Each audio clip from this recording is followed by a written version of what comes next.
மக்கள் நல கூட்டணியில் உள்ள 4 கட்சிகளும் இணைந்து உள்ளாட்சி தேர்தலில் போட்டியிடுவது குறித்து ஆலோசனை நடத்த உள்ளதாக விடுதலை சிறுத்தைகள் கட்சித் தலைவர் திருமாவளவன் தெரிவித்தார்.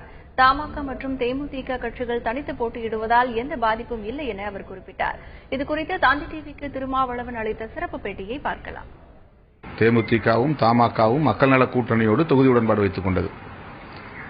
தற்போது உள்ளாட்சி தேர்தலில் தனித்து போட்டியிடுகிற ஒரு முயற்சியில் தமாக இறங்கியுள்ளது. கட்சியை வலுப்படுத்துவதற்கான ஒரு முயற்சி என்றும் அதை தெளிவுபடுத்தியிருக்கிறார்கள்.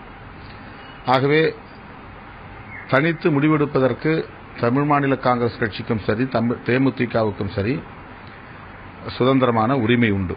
ஆகவே இது உள்ளாட்சி தேர்தலில் எடுக்கப்படுகிற முடிவு என்பதால் இது எந்த வகையிலும் நாடாளுமன்ற தேர்தலுக்கு பாதிப்பை ஏற்படுத்தாது, அதில் எதிரொலிக்காது.